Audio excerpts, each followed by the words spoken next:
Have you heard the Wagner news? Yeah. Someone's getting fucked. And it's Grisha. Grisha Putin. Oh, man. How did Grisha end up in Wagner Group, though? That's what gets me. Is this where they put all, like, the members of, like, the Russian army that are not, like, behaving?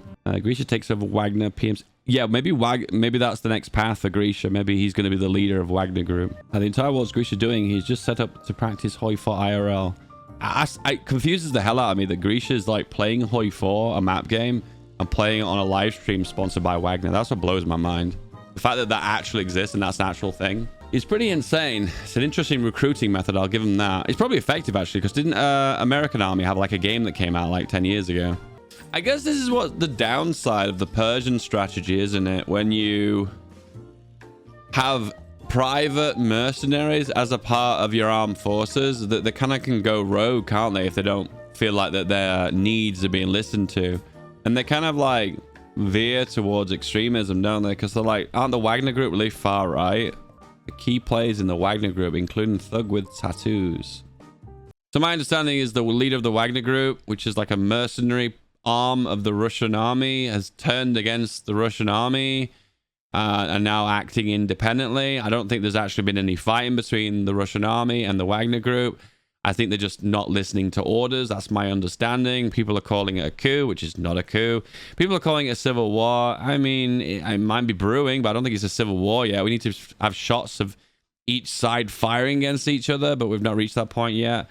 So I guess, I'm sorry, but my news on this is kind of boring. I'm not sensationalizing enough. Full civil war, full nuclear war. You know, I don't know. It could happen in Russia. The Ukrainian army is pretty much coming to that conclusion. I mean, it's pretty far from a coup. They're nowhere near Moscow. It just sounds to me like one of the arms of the military group have mutinied, basically, and they're not following orders. And they've seized control of one of the HQs in Rostov.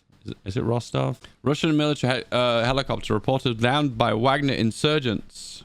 In a World War III started, how likely would China be able to help Russia? I don't think they would. I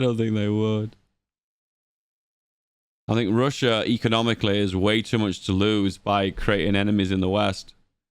I think the beauty of China is they're right under our thumb at the moment because they rely on so many products and services from the West. The scary part of China... Did I say Russia? I meant China. The scary part of China is when they become fully what's the word? They don't rely on Western products and services to be sold. I mean, they built the whole economy on it. Made in China is just a meme now, isn't it? If World War II started, can you send me nudes of your brother? Yeah, my brother. That was so random. I can't even make a joke of that. That was just so random. Yes, I will send you nudes of my 7 brothers. Yes. To me, it feels like there'll be a standoff. There'll be a siege. It'll either de-escalate because there'll be some kind of negotiation. And that's pretty much all that'll happen. I doubt this is going to get bloody. I really doubt that. It's a massive thorn in the side for Putin because obviously it just creates more complications inside of Ukraine, which is obviously a war not really going in their favor.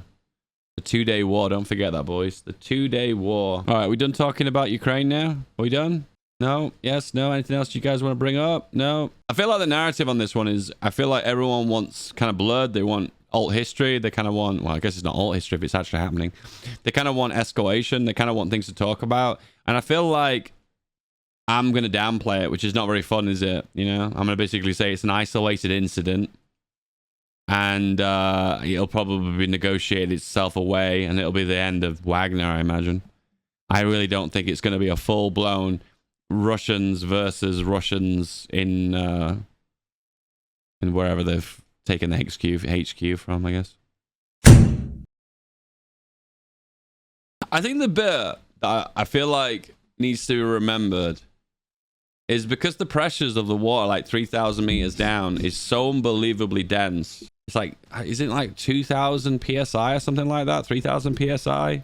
That when the craft imploded, all the 5 members of the submarine would have been pureed. Literally tomato puree. I kid you not. So they're never going to find anything. They basically are blended inside of this submarine. Amazing. Submarine expert took 2019 trip on Titan. Heard cracking noise near the hull. Raised safety concerns in chilling email. They needed a submarine that could actually go down deep. Well, I mean, it could go down deep, but it eventually got structural damage over time, didn't it? It made like... How many trips did it made in the past? It made at least 20, didn't it? Might be making that up. We mentioned Carl Stanley and his 2019 email warning to Stockton Rush at the top of the program. I spoke to Mr. Stanley. I feel like there's a lot of hindsight bias to this, you know. Of course, the submarine was completely destroyed. So we're speaking from a perspective that we knew it was flawed. But we need to find people who objectively said in the past that there was issues. And I feel like for the most part, we've all got like a massive case of hindsight bias, haven't we? Titanium subs potential failure points. The thruster, the cap, or the viewpoint. The composite material was fundamentally flawed. The OceanGate CEO admitted it was a broken design rule. Safety monitoring system would only detect an issue milliseconds before implosion. Why are people so nuts about the submarine? I guess in a way, I think it fascinates them because they don't really fully understand how deep sea diving works. Well, I mean, I didn't, to be honest with you. I feel like I've learned lots as well. I mean, why are people so fascinated about Russia, to be totally honest with you? To be honest, talking about Russia-Ukraine war bores the snot out of me. So, I mean, each to our own, I guess. You like vanilla, I like chocolate. We're all different, you know? Well, there you go, guys. You've got a perfectly good argument now why rules and regulations and safety regulations are an important thing. So if anyone says to you now, like, safety regulations are a load of hoo-ha, a lot of bullshit, then you could just say to them, remember that submarine? I was like, oh, yeah. I feel like any soaps are just bad for you overall. It like dries the area out, and that's not meant to be dried out. That's my take on that. Unless you've got really moldy dick, I suppose in that case you might want to look into that. Maybe a medical problem. Soap is in your no-no spot is even worse than soap in your eyes. I'm not sure if I believe that. Because if your eyes aren't lubricated, they kind of get sore because they need to be lubed up in your eye socket, don't they? But I feel like the downside is if you like have an active sex life and you're soaping your dick, you're drying your dick out, and that area needs to be kind of lubricated as well, you know what I mean? And that can cause like tears and cuts and whatnot. Like, it is really tempting because there's like a lot of stuff sold as kind of like genital soaps and whatnot, but I can't speak for women, but as a guy, all of them have not worked for me. They've just been kind of like, make you like the desert. Are there any specific washes for men's sensitive areas? No, I'd recommend water. No, just water, man. I've got one of those Manscaped electric shavers. They're okay. They're okay. Sometimes I question if these kind of like premium shavers are any better than the cheap ones you can buy in like Asda and stuff. Now, is it worth £90 for the bundle? Let me have a look at what the bundle includes again. Let's have a look. What's the bundle? Is it this? The performance package? Is this it? All right. I found the undies weren't very good. I felt like they were a little bit too big. I feel like you kind of hang too much and it gets a bit sweaty down there. You know what I mean? So I didn't really find they were very good. I ended up giving them to my girlfriend. Yeah, I feel like the best boxer shorts, they're kind of like, they sit really well, so they hold on a little bit. To where they kind of like, don't like, you know, you don't want to damage yourself too much. It's like wearing a girl without a sports bra, you know what I mean? Bouncy, you know, it could hurt you long term. You don't want to bounce in those balls too much, do you? These deodorants for your balls, I would not recommend this at all. Once again, I'm a firm non-believer in like specific deodorants for parts of your body. I think this is a gimmick. I don't think it works. I think it's stupid. These like ear and nose trimmers, I use them, but I don't think they're very good. I think it's just best to use a little razor or use this. Like just stick it in your ear a little bit, you know, but just be a little bit careful, you know, because otherwise you're going to chop your ear off. Now, I've used them. I just don't think they're very good. I think they're almost like a little bit ASMR-ish because they're like, whenever it grabs a hair and it chops it off, you get like a little clicky sound. So I feel like if you hear it in your ear, you think it's doing something, but I don't think it really is. Well, it is, but it's not as efficient as just like getting in an actual electric shave and just trimming around the outside of your ear, for instance. I don't know. Like, you guys are probably really young, so you can't relate to like having ear hair, I suppose. But I suppose every now and then as you get kind of older, like certain hairs just grow a little bit longer than others for some reason. I don't fucking know. Speak to a biologist. However, the electric shaver thing is actually pretty good. I use it on my face. I use it down below. Sometimes I've trimmed my armpit hair a little bit just to get the size down a little bit. Can't think of anything else actually. I think that's it. Don't you want the boxers to be too loose? Well, they're meant to be boxer briefs, and the idea of boxer briefs... Oh, no, they are boxers. I'm wrong. Sorry, I'm not a big fan of boxers, actually, then. I like boxer briefs because they kind of hold you, you know? Like they cup the ball, you know? So you've got a bit of support, you know?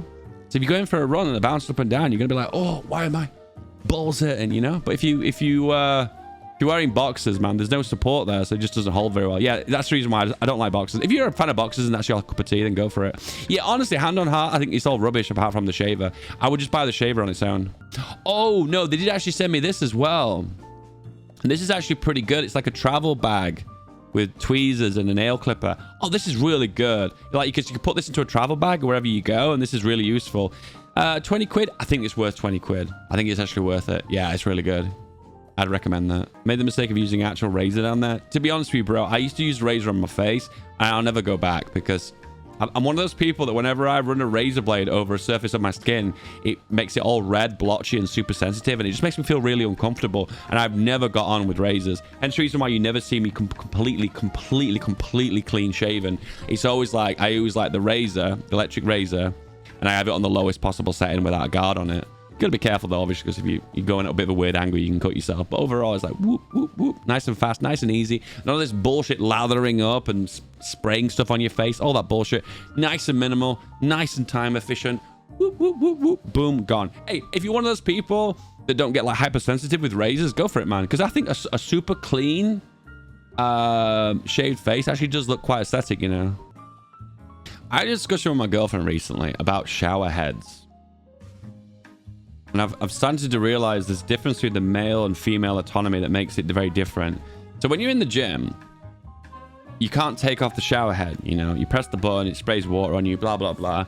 But then if you want to like get underneath yourself and spray the butthole and the balls in between the balls and the ass, you can't really get there, you know, because you've got to like splash upwards, you know. And it's possible, don't get me wrong, but I don't really feel like it's a very clean way of washing underneath there, you know what I mean? Because you can't pull the shower head up and like turn it upside down and like whoop, whoop, whoop, you know? I think the reason why women don't have this problem as much because I feel like they don't have like a balls and dick, you know what I mean, in the front, so therefore they can get around the front easier, you know what I mean? And they're around the back as well, you know? And I realized that there might be a load of dudes that don't like spray underneath themselves and make themselves dirty because they're not using the shower head.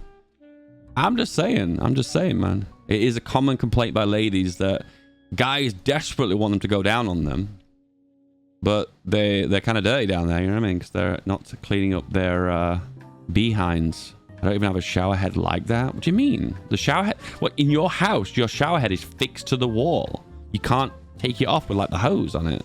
All I'm saying, guys, is if you're eager for girls to go down on you and give you mouth pleasure, it might be a good idea to, well, I like the music. It's really fitting for what I'm talking about, actually.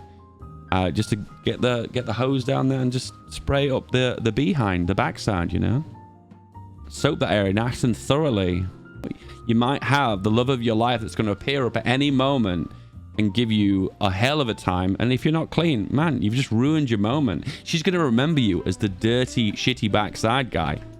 I'm just saying. You've watched it. You can't unwatch it. And keep watching it. This is the next video. Give this one a click. This one.